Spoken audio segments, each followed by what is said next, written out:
All right. Well, good morning and good afternoon, everyone, and welcome to today's Exploring by the Seat of Your Pants and Reach the World event. My name is Joe Grabowski, and I'll be your host for today. For several months now, we have teamed up with Reach the World and the Falkland Maritime Heritage Trust as preparations were underway for the Endurance22 Expedition. The goal being to find Ernest Shackleton's ship, the Endurance, that sank in roughly 3,000 meters of water in 1915. To date, we've connected with Menson Bound, a marine archaeologist, Jonathan Shears, the expedition leader, Chad Bonin, who's working on AUVs and more technology. And we've had lots more connections in the lead up to where we are right now. So you may remember that last time we talked to Reach the World's Tim Jacob, he was in port in South Africa, in Cape Town, preparing to depart on the expedition. Today, we are heading out into the Weddell Sea aboard the SA Agulhas II to meet Tim. Last time we saw him, it was a beehive of activity around him. He was surrounded by people moving around, stowing things away, getting ready for that big departure. I think it's time that we bring Tim in with us right now. And I think you're going to be really impressed with the connection we have today. Let's do it. Hey, Tim, how are you? Hey, Joe. Hey, explorers. All right. Well, Tim, it's great to see you. Speaking of explorers, I want to give a few shout outs here, Tim, because we have groups joining us in the United States. We have groups joining us in Canada, in Chile. Who else is saying hi? New York City, Cape Town, South Africa, Wisconsin, Brooklyn, New York, Massachusetts. So lots of groups already saying hi. France there as well. Keep saying hi in the live chat because we'd love to see where people are joining us from. And Tim, as I was just mentioning, last time we saw you, you were soaking up a little heat, a little warmth on the top of the ship. Lots was going on around you.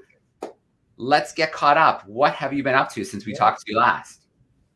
Yeah, I would say in some ways things have changed pretty dramatically since the last time we spoke. As Joe was saying, last time it was nice and sunny and hot on the top deck of the SA Agulhas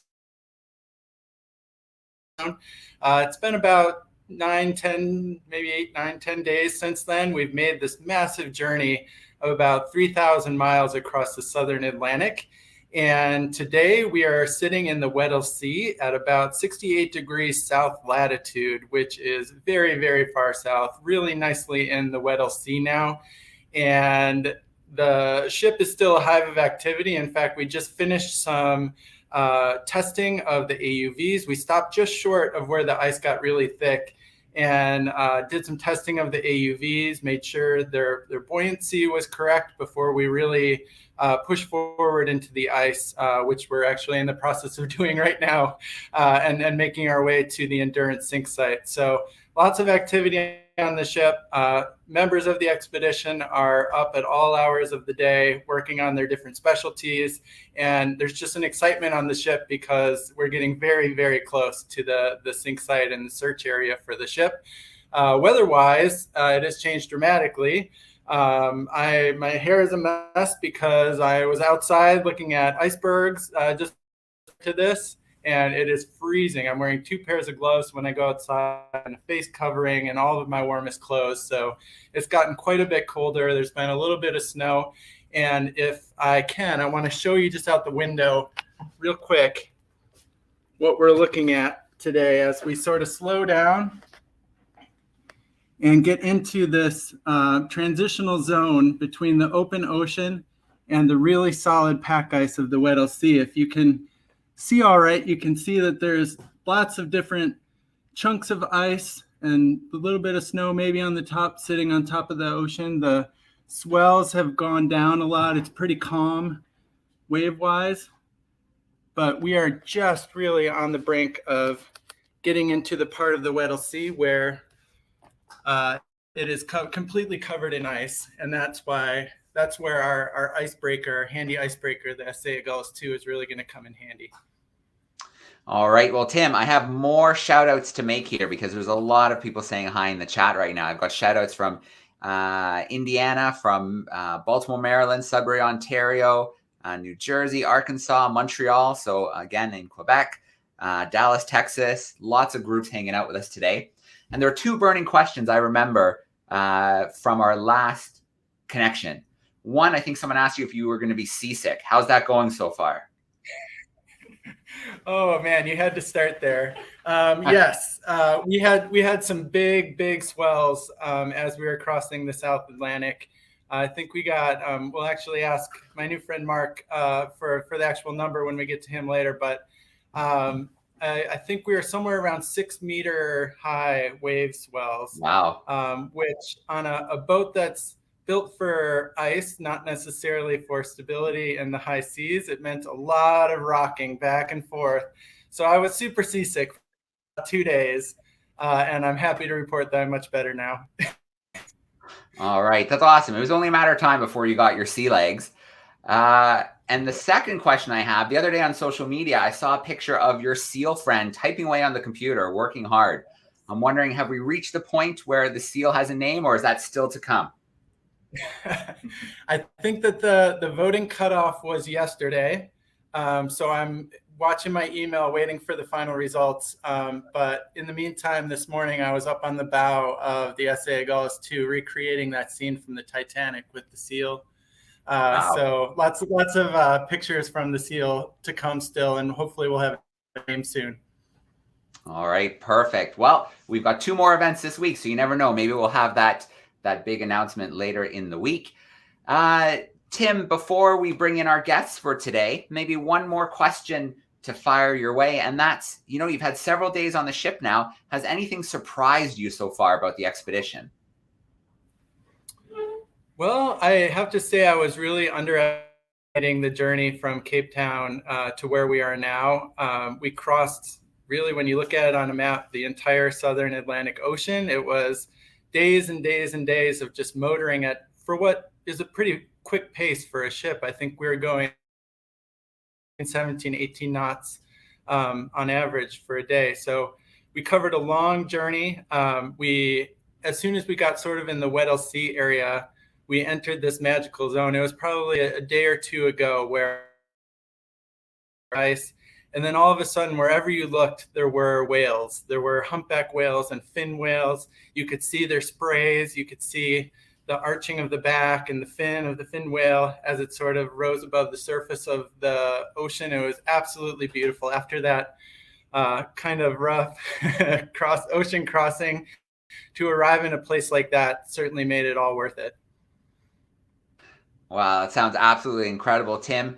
A few more shout outs here. People saying hi from Colorado, from Germany, more Cape Town, Oklahoma. We've got a great group today, and I'm sure there's going to be a ton of really, really awesome questions.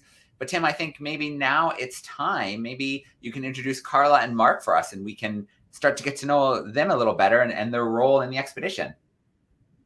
Yeah, I would love to. Today I'm sitting in the onboard offices of the South African Weather Service aboard the Agulhas II. They have an office on looking out over the side of the ship. And I'm joined by the two onboard representatives of the South African Weather Service who are part of this expedition. I want to start with Carla, and I'm going to let Carla introduce herself. Hi, everyone. My name is Carla Louise Ramjukadh, and as Tim said, I'm from service.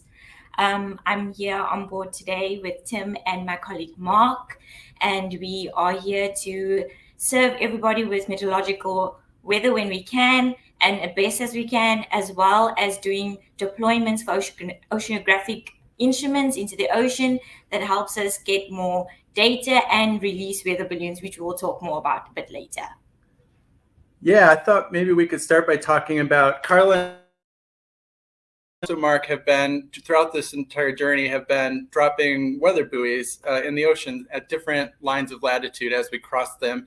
And Carla, can you tell us a little bit about what those buoys are and what the idea behind putting those buoys in the ocean is? Sure, no problem, Tim. So we've been dropping, as Tim said, we've been putting instruments into the ocean that helps us collect data, oceanographic data, as well as weather data that update the models to help us better predict our weather systems down here in the South Atlantic.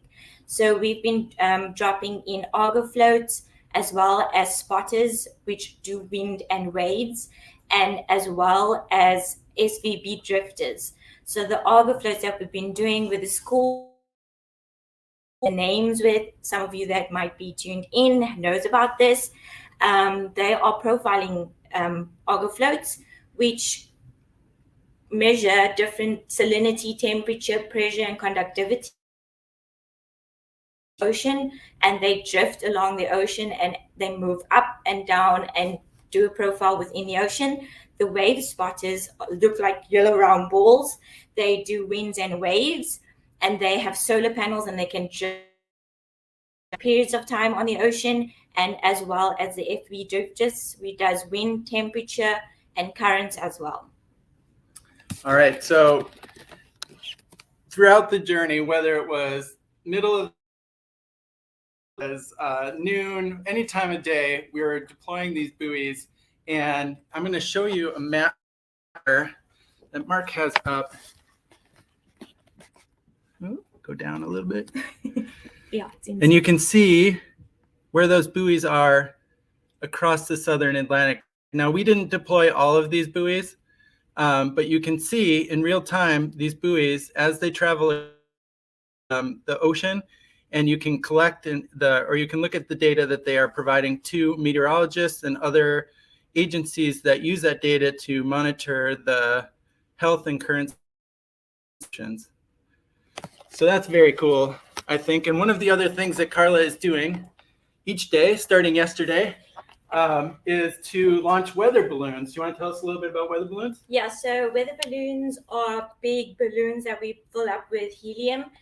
We attached a radio sonder into it. It's an instrument weather instrument that collects temperature, pressure, wind, and it rises up into high altitude to 23,000 meters. So it collects with data for us. That too goes to the models to help us better predict the weather systems. I have a graph here of the weather balloon that we actually released today. You can see, if you can see, the green line over here shows how far the balloon went today. So it says it went up to 23,500 meters. The middle graph shows temperature and dew point temperature, which allows us to see where the cloud base is as well. And then the last graph is the relative humidity. So this data we get all live as the balloon is going up, and we can see and watch as the data grows and grows and grows. It's become a really popular thing on board the ship to watch the weather balloons go up, because right behind Carla, you can see there's a door, and that leads to a special room at the back of the ship that is just for weather balloons. That's right? Correct. It's a massive balloon that's filled up with helium, and you can draw little pictures on the side if you want, and then it's released off the back with a special instrument at the bottom. What is the bottom? It's called a radio sonde, and it's got different sensors in it. Like I said, it's got temperature, humidity, what else? Pressure. So yeah, it helps a lot. It's a really cool, old school, new trick that collects weather. But hopefully we can get a picture, and then Tim can show you next time what it looks like when he connects with you guys again. All right, I will definitely do that. Thank you, Carla. I'm going to take you over to Marc now, who's sitting right next to Carla. Hey, Hi, Marc. everyone. You, Marc? Sure. So my job on the ship, along with Carla, is basically just to ensure that everybody on board who's planning some sort of operation or who's navigating the ship can get their hands on whichever ocean or weather information that they might need to do that safely and effectively. All right. So that means ocean current information about the waves on the surface of the ocean, tides in the sea ice, all kinds of things that might affect the operation of an ocean robot or the safe navigation of the ship in quite a difficult place on the planet. All right, so Marc has been a really busy person on the ship. You can see him huddling around with people from lots of different teams, with the science team, with the navigation team on the bridge. What are some of the ways that you work with each of those teams?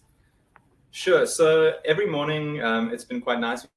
A routine on the ship where we have a technical briefing at 9 o'clock in the morning or 9:30 in the morning.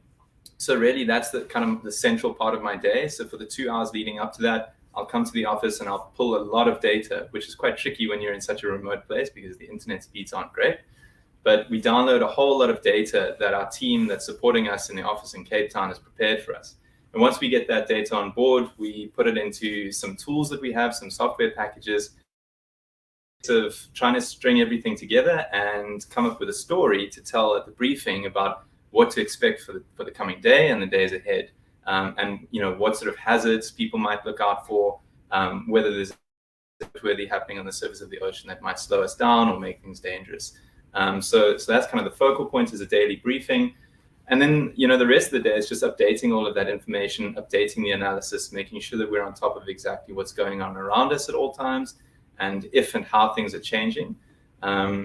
And I guess we need to be ready to answer anybody's questions at any time of day, and they do tend to come around the clock. So it's busy work. Excellent. You have some things you want to show on your computer, right? Yeah. So when I get to the office in the morning, I have a range of screens, and they look something like this. So this is our basic charting tool. So all the data that I was talking about downloading in the morning, we can bring into this software package. And we can decide on what we want to display, and we can see visually how things fit together. So for example, where we've got these strong wind systems circulating down here, we can expect that we're going to have strong or high wave heights, and that would then go into the briefing. But we can also do things like we can display some basic sea ice information. So here marked with an X, you can see where there. So you can see these lines kind of give an indication of the ice edge, and we're very close to it, which is why we're seeing ice at the moment. So we use these kinds of tools, and we can measure distances and draw shapes and drop markers and things to make our analysis a bit easier. We've got a lot of data streams that happen, and then basically on the ship, you kind of want to be like a bit of a Swiss Army knife where you don't rely on any one tool or data source, because Antarctic, things are technically challenging and glitches do happen. So we want to make sure that we've got a whole bunch of tools in our toolbox that if one goes down, we can just open up another one, and that's kind of my backup. All right, I have to ask you, what do you like the most about your job? Because it sounds to me like you have a pretty cool job. Yeah, so I think the thing that I like the most is firstly that what we do on the ship affects absolutely everybody, and in fact the weather and the ocean generally affects pretty much every human being on the planet. So I think it's quite rewarding because the information that we're providing is relevant to everyone on the ship and everything that they're doing. And ultimately, even if they're not working on the ship and they were just a passenger, it would still affect their comfort on board. So I guess it feels like it's relevant. But I also just think it's really nice to be able to look at data and information that is predictive about what's going on outside around you, and then to see that materializing in real life outside is quite special, especially when the phenomena are as beautiful as the sea ice outside. Yeah, it's very distracting to be looking out the window right now at all this beautiful ice going by. Before I ask Carla that same question about what she likes about her job, I just want to point out, do you see all these orange bungee cords holding Marc's monitor in place? There's like a hook in the desk right here. It is really calm right now as we enter the sea ice, but it was not calm for most of the journey. So everything in this South African Weather Service office is really fastened down and bolted down because these monitors would have been all over the place during that journey. Carla, let's come back to you. What do you like about your job?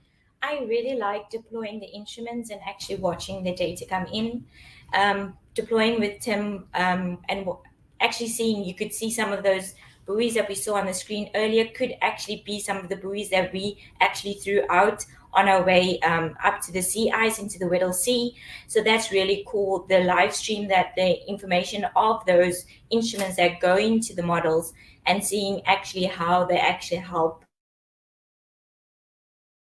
The weather balloons is actually also one of my really favorite. Holding it and waiting to hear it's time to launch, and then letting it go, and then watching on the watching the monitor, and you can actually see the live data that comes in. It's really cool. You learn a lot. You can see, oh, that's where the cloud base is. The temperature comes together, and it's really cool. And just nature working on its own and doing its own thing, it's always fascinated me. I've always wanted to learn more about it, and I just love seeing, like, watching something materialize outside once you've learned about it and actually predicted about it. It's kind of satisfying. All right, thank you so much, Carla. As you can see, there's a lot going on in this office. There's something happening in here 24 hours a day, and the information that they gather and that they predict is used very closely as part of the expedition and will be really, really important to the success of finding Shackleton's ship. So that's it from the weather office. All right. Very cool, Tim. Clearly, it's an important job. There's tons of data being collected that then has to be organized and given to the right people at the right times. So we have Miss Turney's class tuning in, and I think they want to test Carla and Marc right now, because Raquel wants to know, what's the temperature right now? What's the temperature right now? Right now, the temperature is minus 2.5 degrees C. Okay, we're just repositioning here a little bit so they can be next to each other. Can you Sure. slide your chair over?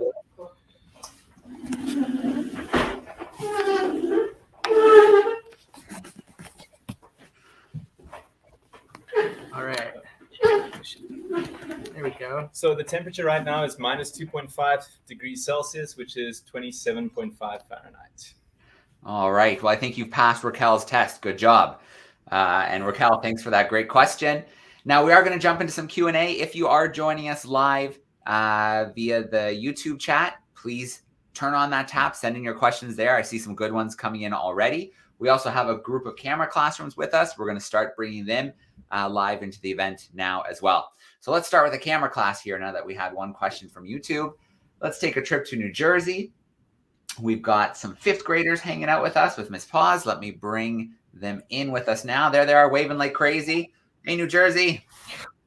All right, say hello, everybody. Hi. Okay, Anjali, you want to come up in the front, honey? Okay. All right, what was your question, honey? What happens if the weather balloon pops? How much does it cost? Yeah, if it pops, what happens if the weather balloon deflates or just pops? I guess they're wondering. You can go for it. Okay, so there are 2 times that the weather balloons pop or malfunction. The one is normally when it reaches the top of the atmosphere, it goes almost into the layer called the stratosphere, so around 24,000 meters or upwards of 70,000 feet. And by that time, there's so little atmospheric pressure around it, there's so little atmosphere above the balloon that it becomes so big that it does actually burst naturally. And that's what should happen. And then it just falls back down to Earth. The other time is if it's really, really windy, like it often is on the ship, and there's a storm and we're trying to launch a balloon and the balloon flies into the mast of the ship, or it snags a crane on board the ship and it pops. And that's just a mistake. That's not supposed to happen. But those are the 2 ways that it can burst and what happens when it does. All right. Great question to get us started. New Jersey, we're coming back your way in a little bit, so get another question ready for us.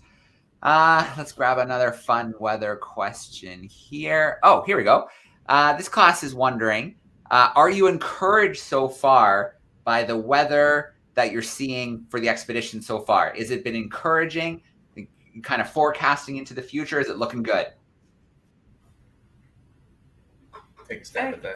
Okay, yeah, no, we definitely are. So, like Marc said, the temperature at the moment is like -2, almost -3 degrees, but it's supposed to be summer down here in the southern hemisphere.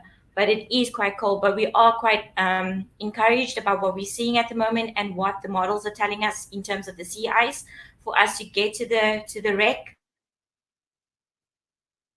So when we get closer, what we're actually seeing from the models are actually true, but we are feeling very encouraged that we'll be able to reach the wreck site with, I won't say with ease, but with some sort of ease to get there. All right. Yeah, I mean, I think the sea ice specifically is looking quite favorable for us to get quite far at the moment. And what's been encouraging is that most of the storms that have been moving in the vicinity of the wreck site. So we're hoping for more of that, and that we can stay shielded behind the Antarctic Peninsula when we're working down there. Okay, good stuff. Good to hear. Let's grab another one of our camera classrooms. This time, we're going to go to Colorado. We're going to go Boulder, Colorado, where we have some third graders hanging out with us. Let me bring them into the call here. Hey, third graders, how we doing? Hey. All right, Holden. I can see you. You want to come a little closer, Holden, so they can hear you? What type of weather would impact your mission the most? The connection broke up a little bit there. What kind of weather would impact? Would impact the expedition the most? Yeah. So I think not necessarily weather, but we often, we speak about the ocean and the atmosphere together all the time because they affect each other. And I think the major one is the sea ice. So if the sea ice is really, really thick, and if it's moving very, very quickly with the wind, that's going to make the operations very challenging. But there might be some others. So waves as well. So waves usually swell comes after the winds. If it does get into the peninsula, how that might affect the boat moving as well as the sea ice around the boat. So, but basically just mostly winds and waves. But the cold will not be able to deter us. We have to still keep on going. So yeah. Okay, well, looking at the YouTube chat, I've got a question here from a group of kids, and they're curious to wonder if you've had any, they're calling it playtime, but we can think of it as downtime. Have you had any downtime on the expedition so far, and what have you been doing? Well, we do try to get some downtime when we can. I must admit, when we do see something fascinating, everybody does run outside and take tons of pictures or videos. So your downtime is your own time. If you can if you have some spare time in between. But we do try to do social distancing, but social distancing events together. We've celebrated a few birthdays on board so far. We do have gatherings after dinner where everybody can socialize and catch up and get to know each other a little bit better. But yeah, so downtime is in your own time when you have some free time or when you run out and actually seeing something interesting. I don't know if Mark has something else to add. Yeah, there definitely is some downtime. It's just not like you have a standard day. So you might have an hour or two free for a while, but then you're going to go to work again afterwards. So your workday never really ends, but you do have a couple of hours here and there that are your own. And there's also a small gym on the ship. Oh yes, that's right. To, so. A gym and a sauna with which you can go sit and warm up when you're coming from the freezing outside. All right, very cool. Well, great questions coming in so far. Keep those questions coming in via YouTube. Let's visit another one of our camera classrooms now. We've got Miss Martilla's crew joining us, some fourth graders. Looks like they're joining us from Michigan. Let's bring them into the call here. Wave everyone. Hey, Michigan, how are we doing today? Good. Good. I like your snowflakes on the roof. Those are cool. It was -4 here this morning. So a little colder in Michigan than on the Weddell Sea right now. Yeah. Can you go ahead? Have you seen any albatross? Any? Yes, we have. We've seen, I personally have seen an albatross called a sooty albatross, which is a really beautiful bird, kind of medium gray coloring. It's not too dark, but it's also not white like a lot of seabirds are. And it's called a sooty albatross, like it's come from your chimney. And it's an incredible bird. But there are other people on board that have seen other kinds of albatrosses. You can see wandering albatrosses, black brow albatrosses. a whole range of birds. I've just seen that one albatross. Some of the birds like to fly behind the ship.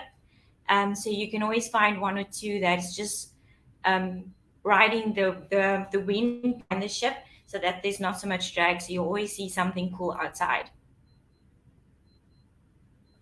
Actually, the bird life in general is one of the attractions. Yeah. They're always interesting seabirds, whether they are shearwaters or albatrosses or petrels, to be seen and photographed. Have any of them been taking little rests on the ship, landing on the railings? Not that I've seen. Not I've seen. I know we at nighttime, so the ship doesn't put on any lights on at night, and in our office, because the light's on 24/7, we have to close the windows so that the fly into the windows or get attracted to the light. All right, we've got a group here in Brooklyn, New York, and they're wondering, we looked out the window, we saw a little bit of sea ice. Has the Agulhas had to handle any ice yet? Or is that still to come? Is the ice still pretty spread out? The ice is spread out at the moment. So the answer is yes to both of those questions. Yes, there's definitely a lot of sea ice around right now. It is still very easy to navigate because it's not closely packed and the chunks of ice are quite small. So this makes it quite easy for the ship to get through. But certainly when we get a little bit further to the southwest, then the ice is going to get a bit thicker and most of it is going to be a little bit older, and you're going to see those classic pictures of the ship riding up onto the ice floes and the ice floes cracking beneath them as it breaks the ice to try and get through. So the best way that I can explain what we're looking at is like the ship is going through a slushy at the moment. So it's got big pieces, chunks of ice that are quite solid, but everything else is around mush. So it's like the ship is sailing through it, if that makes any sense.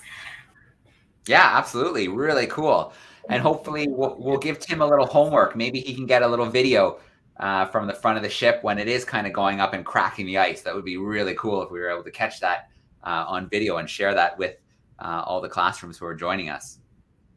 So before we start swinging through our camera classrooms again and taking more questions via the YouTube chat, I do want to just share a few reminders here. So we have 2 other live events coming up this week that you can join with your classrooms, or you can tune into if you're joining from home, maybe you're virtual learning, or you're just curious about this amazing expedition. So tomorrow, the 16th, at 8 o'clock Eastern, which is 1 p.m. UK time, we're going to have a really special event where we're going to go live from the ship. We're going to have, I mentioned Menson Bund, marine archaeologist, and I also mentioned Jonathan Shears, who is the leader for the expedition. They're going to join us during that event. We also have a really special event coming up on the 18th at 11 a.m. Eastern, so the same time we started today, where we're going to meet the captain. Tim will be up on the bridge, and I think that's going to be really special. And I imagine by that time, you'll be much further into the sea ice. So I imagine the view is going to be pretty incredible. So if you're curious about those events, you should visit this site. Reach the World has a beautiful site set up where you can find more information about the expedition. You can find journals and resources and media that's being released there. And of course, you can find out how to register to join these live events we have coming up tomorrow. And then of course, again, on the 18th. But let's jump into a little more Q&A action. Let's mix things up. Let's pop in another classroom here. Let's go back to Colorado and see if our 3rd graders have another question for us. We'll put them on the spot.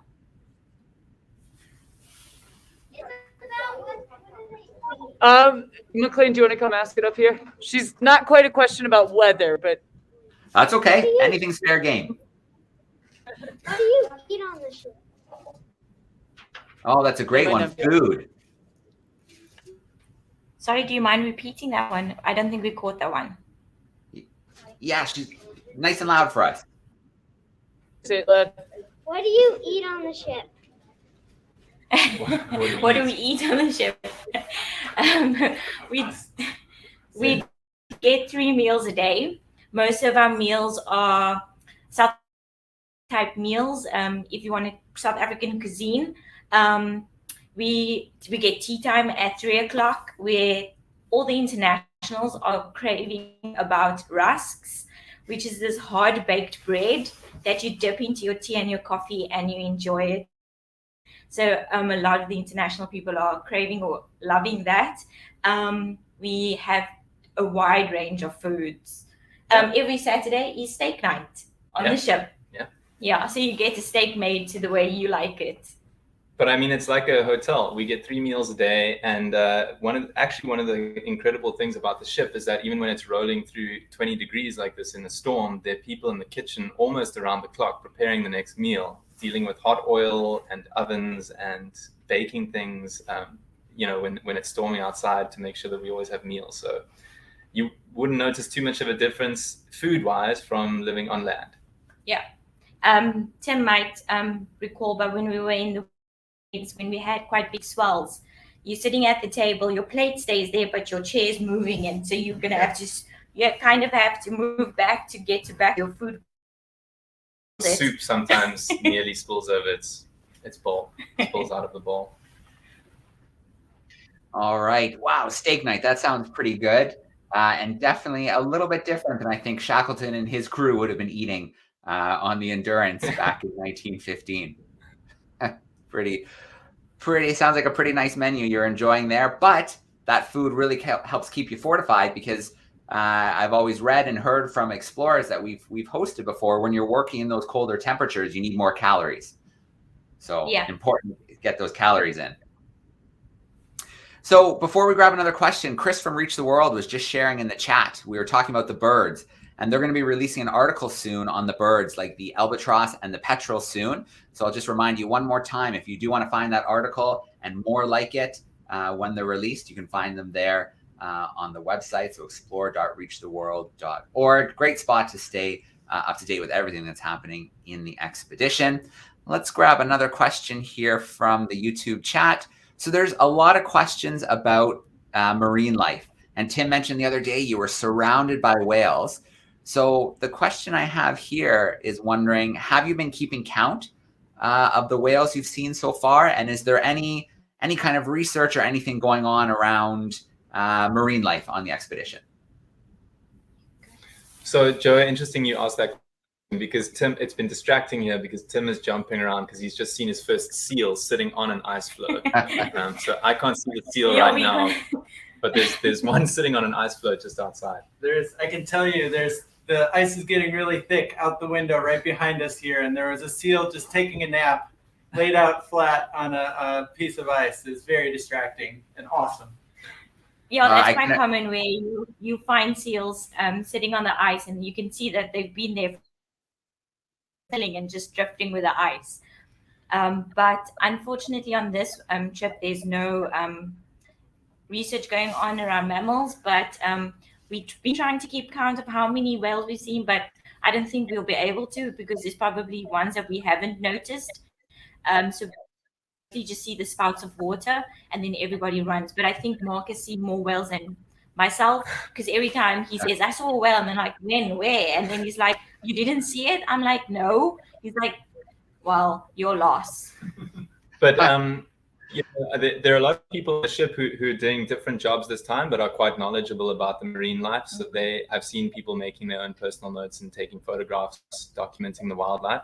And certainly normally when this ship goes, research team on board, and most of the times also a seabird research team, and they sit up in the freezing cold with binoculars, spotting and counting whales and other marine mammals and birds when the ship is at sea. It's just not happening on this cruise because there's a little bit too much else going on. And it happens to be so where the whale and the birders sit is called on the Monkey Island. Yeah. So they sit in this room that's nice and heated for them, but it's based on the Monkey Island. All right, very cool. Well, it may not be official research, but I'm sure there's lots of citizen scientists on board who are running out every time they hear there's some wildlife to check out. And I can see how excited Tim was to see the seal, and I'm sure Tim's companion was excited for that first seal sighting as well. Very cool. All right, let's go to Miss Martilla's crew, see if they have another question for us. I'm going to bring them up front and center. There they are. Okay, go ahead. How thick is the ice? That is a great question, actually, because that is the crux of a lot of what we do on board. At the moment, it's looking like it's around about 80 centimeters. so just shy of a meter. But when we get to the wreck site, it could be as much as 5 meters deep or 5 meters thick. It really depends. But not the pancakes, but the ice estimated around 80 centimeters or so. All right. So if you have one of those meter sticks or yard sticks in your classroom, depending if you're in Canada or the US, you can check that out and mark off that 80. That is, wow, that ice is going to be really thick, but I mean, the Agulhas is beautifully designed. There we go. There's one of those meter sticks, yard sticks. Is perfectly designed to handle ice of that thickness. That should be relatively easy for the ship, I would think. Let's say the is thick enough for the seals to chill on. So that's how it's thick enough for them to make a little hole now. All right, very cool. Let's grab another question here. Okay, we've got a question here about the icebergs in general. So you've been seeing kind of that slushy ice that you've been kind of moving through. What about any larger icebergs? Have you moved past anything kind of larger? Yes, we have. We've seen since yesterday or the day before, we've been seeing a lot of icebergs, isolated ones, really big,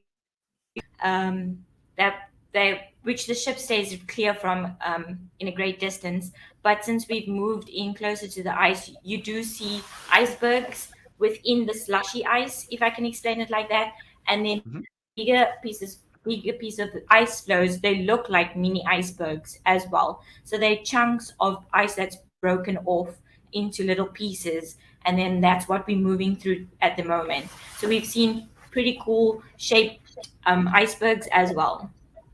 Yeah, most of the icebergs are tabular icebergs, so they're named like that because they look like tables. So they've got big flat tops and sheer vertical sides, which are quite impressive because they're like cliffs of ice, and they are huge. I mean, they're many times bigger than the ship itself.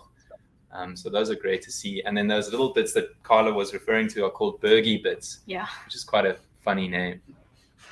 Very cool. We had a classroom, Miss Turney's class was really wondering if you'd seen any tabular icebergs. So they'll be excited to hear the answer to that. Very cool. Let's bring in Miss Paus's crew and see if they have one more question for us. There they are. Okay. Nice and loud. All right, Katie, go ahead. How bad has the weather or like the conditions been? How bad have the conditions been? Yeah. So, in general, for the Southern Ocean, the conditions have been very good, but the Southern Ocean is quite rough almost all year round. So, for example, when we left Cape Town, we had to dodge one very, very big storm that would have been very unpleasant to go through. And because of that, we had to go quite far out of our way to miss that one because it would have been unsafe. When we got closer to where we are now, there was a series of 3 storms. So we did have to go through one of them, and that's where Tim was saying we got average waves of 6 meters, and the biggest waves would have been around 12 or 13 meters. And the waves were approaching the ship on the side, which makes it roll very badly. And so the captain actually turned the ship to make it safer so that the waves were approaching from behind. So for about 3 days or 4 days, we had very rough seas, very strong winds. It was difficult to keep your footing. If you went out on the deck, you had to hold on. And people were rolling out of their beds at night, and their soup was spilling out of their bowls. So for a period of about 3 or 4 days. But in general, we've had very for the Southern Ocean so far. All right. I love this question from online. This is this is specifically Carla. So when you launched the balloons, you mentioned dew point. So there's some curiosity. What does dew point mean? Dew point is a measurement that helps us to predict where the dew point is, where the temperature and humidity where it can't hold any more moisture. Meet. You can see it on the graph. And like Mark said, it doesn't hold any more moisture within the atmosphere over there. And that's where the cloud bases usually form. So this level can change at various levels within the atmosphere. So Viewpoint is a great way of knowing where cloud bases or would form, if any, within the atmosphere. Yeah, so I mean, it's basically as air gets colder, it contracts. And if you think of a box of air, it contracts to the point where it's too small to hold any more moisture as it gets to that point. And so then the precipitation comes out and you see cloud, basically. All right, very cool. Well, Marc and Carla, thank you so much for taking us into your office today, taking us into your world where you're launching those amazing weather balloons and buoys and gathering such important data for the expedition, and then letting us see some of those real-time screens where we can see kind of what you're seeing every day and making your predictions and getting those reports out to all the members of the team. It's really exciting work, and it's great to see that everything's kind of working and happening so far. Thanks very much for having us, Joe. Yeah, thank you. Thank you to the kids as well for all the cool questions. Yeah, absolutely. And Tim, thank you so much for hosting the call today and making that connection. I'm excited for you, my friend, seeing the seal and being out in the slush now. And every day it's going to get more exciting as you push further and further south.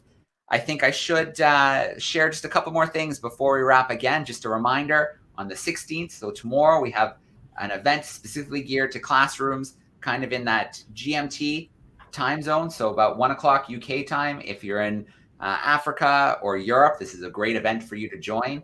Of course, coming up on the 18th at 11 a.m. Eastern, we'll be hanging out with the captain. So do explore explore.reachtheworld.org for all your updates. And then if you want to check out those lesson pages and register directly, you can find them listed here at exploringbytheseat.com. Each event has a lesson page, and you can click sign up and register, and you will get a link whether you're joining on YouTube, or you'll get a special link if you sign up to watch and tune in as a camera classroom. All right. Well, let's bring in a couple of those classrooms who are still with us right now. There's a couple of them. Let's give a big shout out so they can hear you all across the ship out there in the Weddell Sea. Thank you! All right. Well, again, Tim, thank you so much for helping to bring this live to us. Carla and Marc, so great to meet you both. Hopefully we can snag you on another call down the line, and you can tell us a little bit more about what you're seeing and if everything's kind of matching up to what you were expecting. Great. Anytime. Thanks, Joe. All right. Thanks, everyone. We're going to sign off for today. I guess we'll see you tomorrow.